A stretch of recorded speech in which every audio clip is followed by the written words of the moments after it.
Welcome to another edition of Heavy Live with Scoop B. I am Brandon Scoop B. Robinson, senior writer at Heavy.com.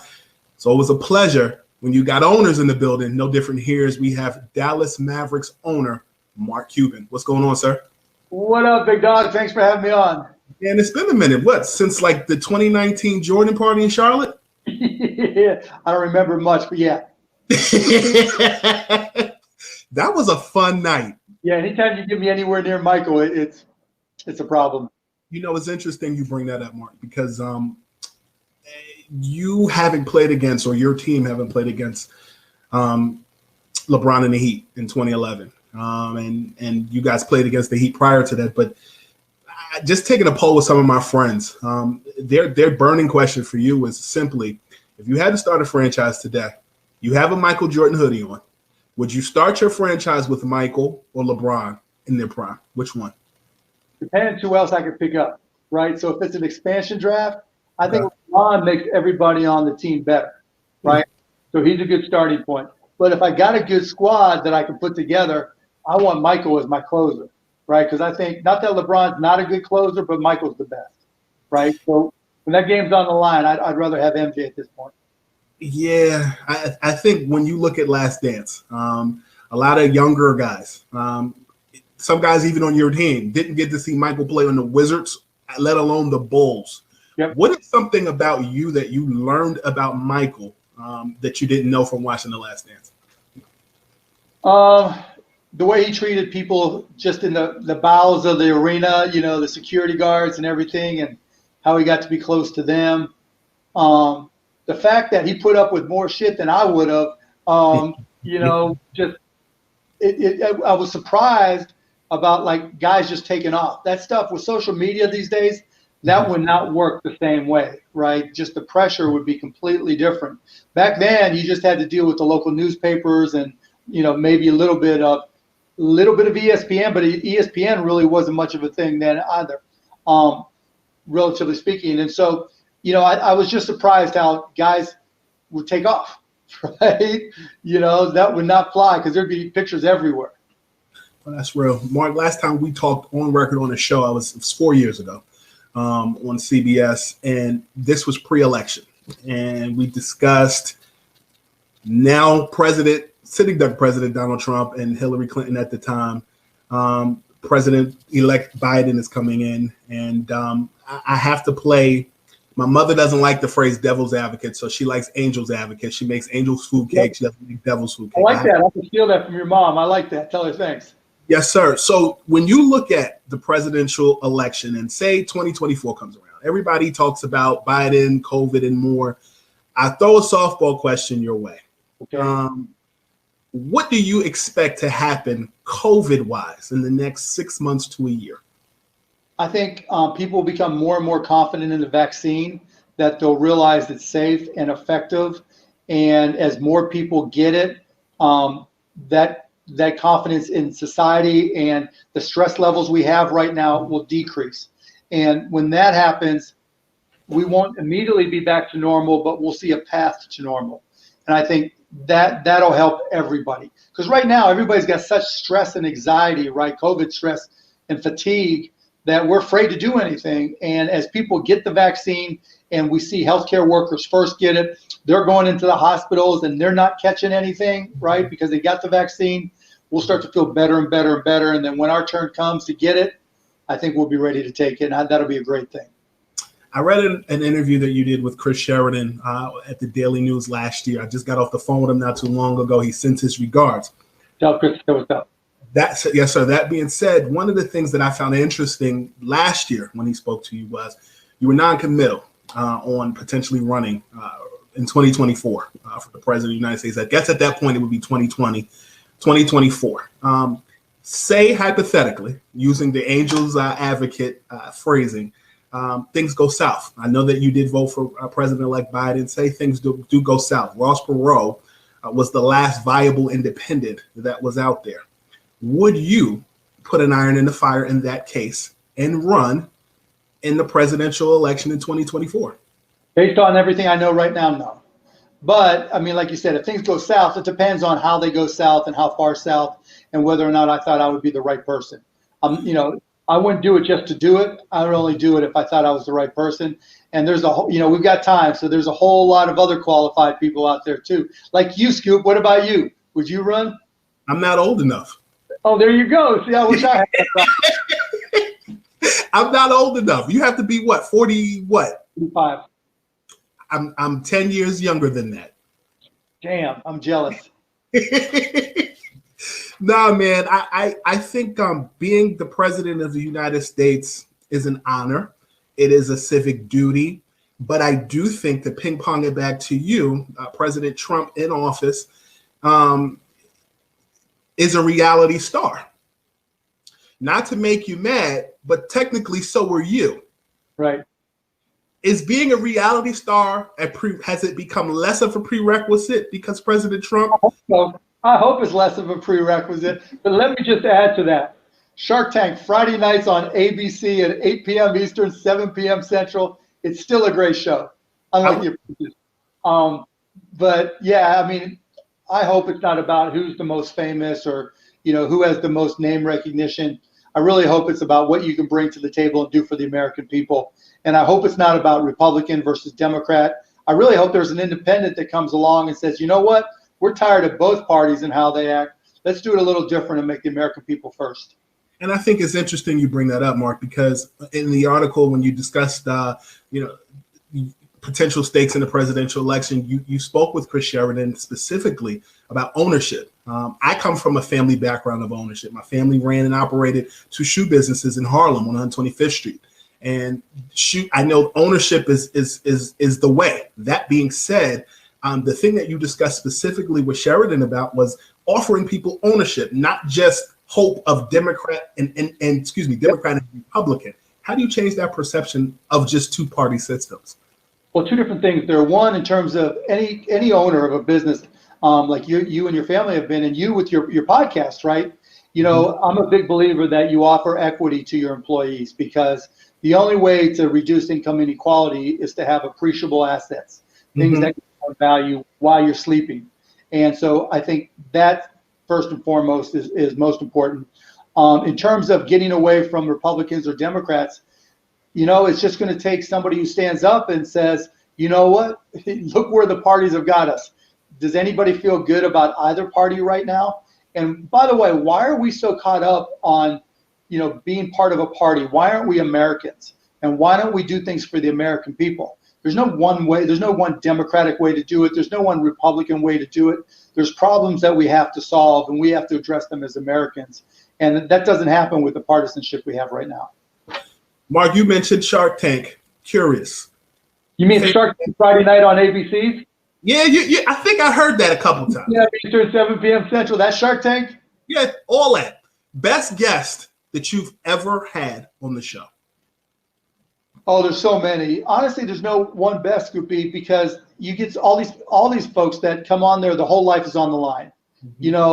They've busted their ass, and they're taking that chance and really betting their future on this company they started. And so I try to respect every story, respect every entrepreneur, respect every business, respect their families, unless they're trying to fool us, unless they're trying to scam us, in which case I'll tear them apart. But if their heart's in the right place, if they're the angels like your mom talks about, then I'm going to always support them. And there's been so many good ones over 12 years. We're referencing my mother this interview. 4 years ago, we referenced my late father. My name is Donald Duck. I don't give a. Yeah. I'm curious to know, when you look at, so 2010, I was in grad school. I did an independent study and I reached out to you. That's where we connected, and we talked about media. And you said in the year 2010 or 2011, we don't need 24-hour news coverage. We as a team can get things done. I'm curious to know from your perspective, when you saw a certain Nets point guard evade the media, did that prove your point? Yeah, in some respects it did. I mean, look, traditional media when it comes to sports is becoming less and less important. SportsCenter is a great show. It's still fun to watch when you catch it, but you don't go out of your way to turn it on at 11 p.m. to catch the highlights anymore. We're consuming our sports by being on Instagram, by being on TikTok, by being on Snapchat. And if you're a little bit older, you're on Facebook, or maybe you just go to ESPN or you go to a website. And so, teams now have become media companies. We have to create our own media company, just like Scoop B's become a media company. And when players are also media, also create their own content. They're their own brand. And, they've got millions of followers in some cases on social media, and they want to maintain that brand. They want to be true to themselves. And, there's a balance sometimes with the team trying to get the players to understand that. But I think the bigger picture right now, Scoop, and you brought up some really interesting things. The bigger picture right now is things are changing so much, and people consume basketball, the NBA, in so many different places. We have to remind them of some of the old school places to go to consume that media, right? Mm-hmm. To go, whether it's streaming or traditional television, we need our players to remind them, okay, the game's on ESPN tonight. It's Mavs versus Lakers on ESPN, because if we don't get all of us working together to amp us up, we're going to lose the golden goose, which is those media companies paying us for television rights, and then salaries go down, and that's a bad thing for everybody because players get 50% of income. So I don't think we've done a good job of encouraging players to promote those games, because we all benefit equally. And I don't think the players have done a good job recognizing that there's an opportunity there, that if we don't take it and promote it, I mean, it shouldn't just be me promoting our Mavs game last night on Fox Sports. It should be LeBron. It should be Luka. It should be everybody promoting those games, because we have to lift the game up. 3 years ago, we didn't have to do that because traditional television was fine, right? But now with all the cord cutting and everything and streaming, it's different, and we have to be cognizant of that fact. Transitioning from pawns to kings, $1 million question. Will Luka Doncic be an NBA MVP in the next 3 seasons? He has the talent to do so. I'm hoping he's an NBA champion. I want some more of those. See that guy behind me, that shiny thing behind me? Mm-hmm. I know he wants those things bad, just like I do. So, when you talk to him, he always just wants to talk about getting rings. And if you're good enough to get a ring, then the MVP trophy will come with it. Cubes, I'm curious, from the backstory on Luka Doncic, draft night trade it came about, more specifically the process of knowing how good guys were going to be or what you needed exactly in order to get Luka. Walk me through that process, how you knew what you knew, and how you took a look at your inventory and said, this is what I got to do to get him. I mean, look, you never really know. You always think you know or hope you know. We didn't know Luka would be this good this soon. We thought he could get there, but not his first 3 years, right? And what happened on that draft night, what every team does is they talk to each other. All 30 teams talk to each other, and you never ask the Mavs who we're going to draft, but you say, okay, who do you think the Spurs are going to draft? Who are you going to, and then you kind of triangulate it to figure out who's who. And so we had the 5th pick, and we were hoping that Luka would fall that far. But it was unlikely. Once we did all that triangulation, it didn't seem likely. And so we kept on trying to trade up, whether it was first, second, third. And we didn't think, how far whether he'd get to 4 or not. And so we just started talking trades. And once we heard that Atlanta liked Trae Young the best, then it just came down to, okay, can we work out a deal with Trae Young? Because you kind of had to feel who was going to get picked at 4. And we were able to work out a deal, and it worked out great for Atlanta. Trae Young's a star, and it worked out great for us. We got Mark Cuban in the building. He has got his multicolored Michael Jordan, Air Jordan hoodie on. Look like you just came from the gym, or you get ready to go to a business meeting. Which one? It's cold here in Dallas today. It's cold in my house. That's what it is. I feel like. Quick question. So you talked about Luka, and then I remember we spoke a few years back, and you talked about Dirk Nowitzki, and you told me that you gave him more than what he asked for. Bonus question. For all the years that he took less, how much less are we talking? He didn't. People say that like it's true. It's not true. He didn't take less, right? He took what they're trying to tell you is, if he would have opted out, you know how LeBron opted out and then signed another contract, then signed another, right? And so that really wasn't done 10 years ago. right? So Dirk just signed the max contracts that were there rather than opting out and doing one at a time. And so that was really when people talk about him leaving money on the table. He could have made a few more dollars, but he liked the security of having the long-term deals where LeBron really, bet on his health more than anything else, right? And then maybe you can argue that he took $8 million 1 year and maybe he could have got a little more because we saved some money for free agency. So, maybe $5 to $10 million in total. But I'm guessing, look, with Dirk, we would have done whatever Dirk wanted. And this is the way Dirk wanted it. That's real. Because when we talked about it, the topical issue was Dwayne Wade at the time when he left Miami and went to Chicago, and then he ended up coming back anyway. So yeah, when you talk about Dirk and what he was able to do with you guys and finish out on top, I think is great. Nothing but love for Dirk, man. He is the real deal. For sure. Quick question. So, 2021, free agency is coming up. Not naming names, but I'm curious to know. Say hypothetically, you had a max player who got hurt, and he was hurt so much he had to sit out a year. Would you, as an owner, take a chance on that particular player and pay him if you knew that he was going to be great? You know what player I'm talking about? I'm not talking about him specifically, but hypothetically, in a situation like somebody we know that just came back, would you take it? We did with KP, obviously. And so, we believe in it. I mean, that's where you listen to your doctors, and the doctors tell you the truth. And now KP got dinged up again, but he's going to be back sooner than people expect. And, we don't expect any, knock on wood because you never know, but we don't expect any long-term problems. That's real. How's Delonte West? D is working on himself, figuring it out. He's back home with his mom, and I talk to him pretty much every day.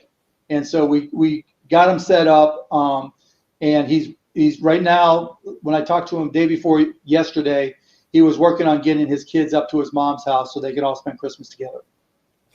We talked about specifically programming and more along the lines of interviews with players, but the actual user experience with the NBA and its players on television. How, if you were Adam Silver for a day, you'd have to be bold, but if you were him for a day, how would you improve the product? By not making it a single cast. In other words, imagine if you had 5 scoopies all at the same time doing things a little bit different on the same podcast. Mm-hmm. I mean, I think we have to make it so that we can have almost an unlimited number of people calling our games in different languages, different formats. The people who like Twitch, for their Fortnite, the people they follow on Twitch for Fortnite are different than the people you get on YouTube, right? Are different, and there's different things. Some people like the old school Van Gundy and Mark Jackson, and other people might like Ninja calling an NBA game, and somebody else might like, Mr. Beast calling a game, and somebody else might want nobody calling a game. It's just going to be different. And so I think now is we've got to start looking at getting games to people where they want them, how they want them, when they want them, in the way that and format that they want them. Are the Mavs a 4-seed team this year? I mean, we'll see. I don't ever make predictions, but we have the talent to be so. How close were you into getting Paul Pierce when he was a player? Back in the day, we were, and Atlanta killed it. We thought we had it done, and Atlanta killed it. God, I forget what year it was, but we had a deal 3-way. 2008? Mm-hmm. Yeah, we had a 3-way deal done with the Mavs, Celtics, and Atlanta. And when Atlanta saw that the other team, because you really don't tell the other team, the third team, you might just say we're moving them on, a player. When we got to the trade call and they realized what was going on, they killed it. Thoughts on Tyrell Terry stepping into a Seth Curry role this season for the Mavericks? Well, he's not ready yet, right? I mean, you're not going to replace Seth Curry, who's one of the top 3-point shooters of all time, but he has the ability to grow into that. We're really impressed by him. He's quick, he's wiry, he's smart, and he can shoot. And those are all good starting points. So we'll see. But, you never quite know what the mental makeup is and how hard a guy will work until they get here. And so far he's been great, and he's got the talent and the ability. So again, knock on wood, he'll be able to in a couple of years step up to where Seth was. You talked about the NBA improving the product. I'm guessing you saw the Tyson Jones fight as well as Nate Robinson and Jake Paul. Would you pay money to see Snoop Dogg do color commentating for an NBA game? Oh, hell yeah. Snoop was the real deal. I love my guy, man. He's just got it on everything. That dude is quick. That dude is so smart and quick, man. Yes, absolutely. Could you see it? Him and Stan Van Gundy, if Stan wasn't coaching,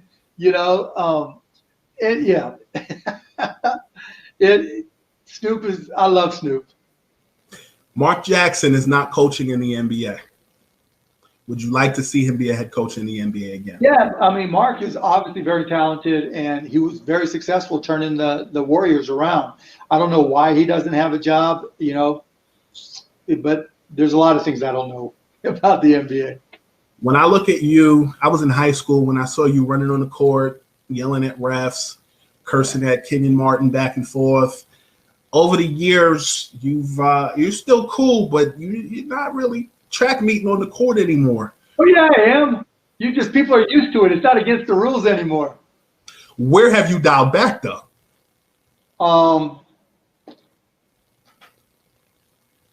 I guess I'm not at every game because of my family, right? Because now my kids are older, and they're more fun most of the time, some of the time. But that's probably where I've dialed back because I never missed a game before. Now I'll miss games because of family things. But the rest, it's really Scoop. I mean, they're just more used to me. The things that I did before that used to freak people out, now it's just like, okay, that's Mark. And now you see other owners, because when I first got started, you never saw an owner down by the bench or on the court. And now it's just like that's what they're expected to be. If you're not sitting close by and getting into the games, they think something's wrong. And so I think people are just used to me now. Do you consider yourself the old guard in the NBA owner? Because I feel like you had a young upstart, and now, I mean, you got young guys younger than you. I know, it pisses me off, too. No, I'm not, my age ain't the right number. It's what's in here that matters. But no, I still do my same routine. And, yeah, I mean, because I've been around longer than most, I guess I'm part of the old guard, but I'm not old. You're still going to see me get out in the court before a home game. Even in quarantine, getting shots up. I was down at the practice court today getting shots up with Darryl Armstrong and, showing these guys that I can shoot. And so, yeah, you're not going to take it out of me. I'm still gonna be that guy that's going nuts, and that's just the way it is. I'm curious. Like, I talk to certain GMs about this. Like, what GMs?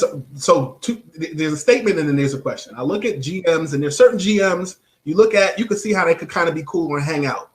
Are there owners that are in the NBA? Like, when I look at owners, some of them just appear to me like beasts from X-Men. They're just to themselves. They don't hang out with their employees. Are there, if you could name an owner or two that you actually consider a friend that you could actually kick it with when your teams aren't kicking each other's butts, is that a thing? Does that actually happen? I mean, it's not like we're best friends because we all have businesses to run and teams to run. But like MJ, obviously, I love to hang out with. He's fun. The guys from the Celtics, Wick is fun. Michael Rubin from Philly is fun. I'm trying to think. Jeannie Buss is fun.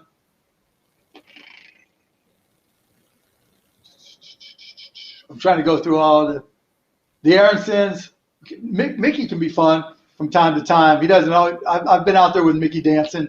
But yeah, those are the guys that I've hung out with. Do you still have interest in a Major League Baseball team ownership? None, not even a little bit. It seemed cool when I first got into the NBA owning another team, and I looked at the Pirates, the Cubs, and the Dodgers at various points. But now, again, because of family, 162 games, and then and they wouldn't even let me in. They're just really old school. So, if you were an owner of an NFL team, what would your approach be to building the franchise? I mean, the NFL is all about quarterbacks, so I'd probably make a lot more trades just to give myself more hits in the draft. I don't think teams will trade guys to pick up picks enough. I think that's the biggest change that I would make. When we spoke over the summer, we talked about the what's next. More specifically, you made your money in the digital age, like when things were getting ready to move up. And I asked you what next is. To expand on that question, for people of color to monetize social media, to monetize their brand, what advice would you give them? Take chances, try it.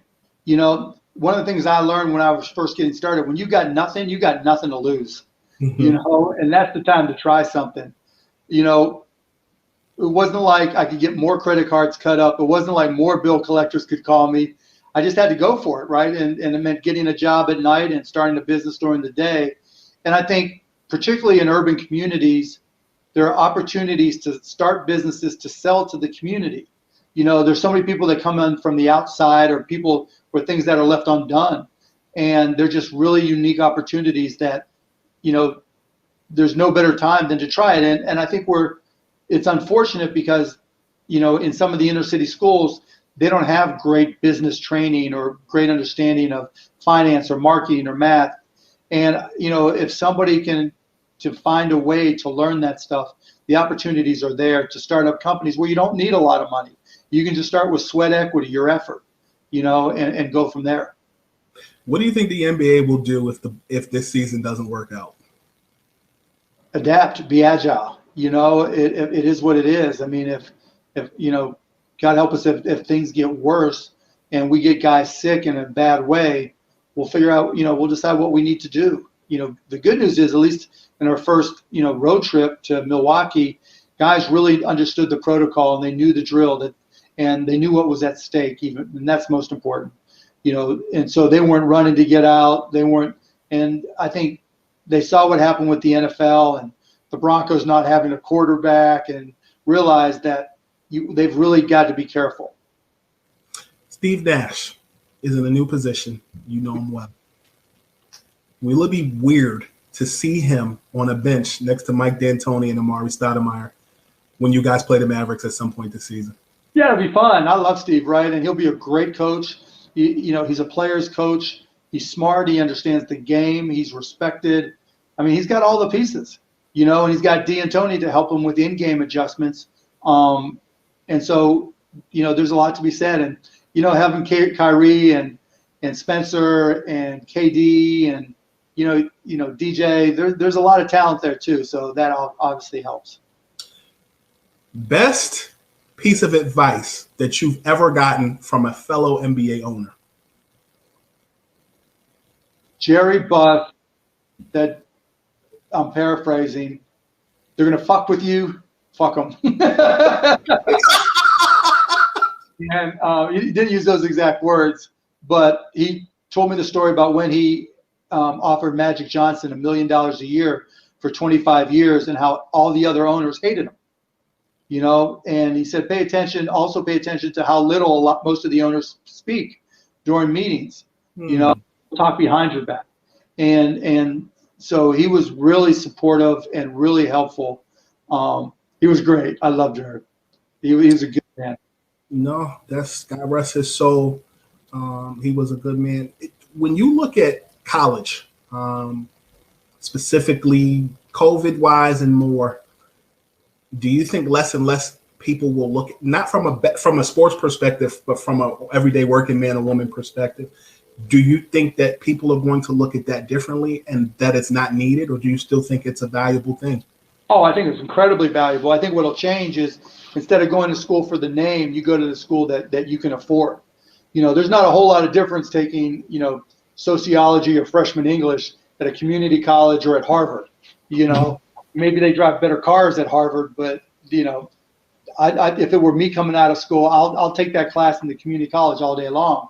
And so I think that's first and foremost, getting as many credits as you can, as cheaply as you can, before you figure out your major. But I think the best value that college offers you is learning how to learn, getting excited about learning.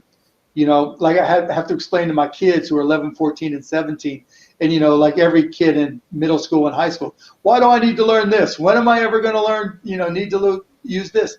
And I try to explain to them it's the process of learning and, figuring out how things come together and why things happen, and using that logic and thirst for knowledge and being able to apply it in your real life. You had to learn about the podcast business. Mm-hmm. You had to learn about the sports industry. All these things you may not have learned in school, but at the same time, you learn how to approach those issues and figured out that, hey, and got the confidence that, hey, I can learn it. And to me, that was the greatest skill I got when I went to Indiana University. Just learning how to learn, loving to learn, and being challenged and not being afraid to learn. A lot of talent comes out of Indiana University. Two people I can come to when I need to is you and NBA Hall of Famer Isaiah Thomas. IT, that's my guy, baby I. Yes, sir. Brother, thank you for your time. And we've been trying to get this done for a couple months. We got it. I promised you, and you delivered with a great interview. Thanks. Brother, thank you. Appreciate it, Scoop B. Yes, sir.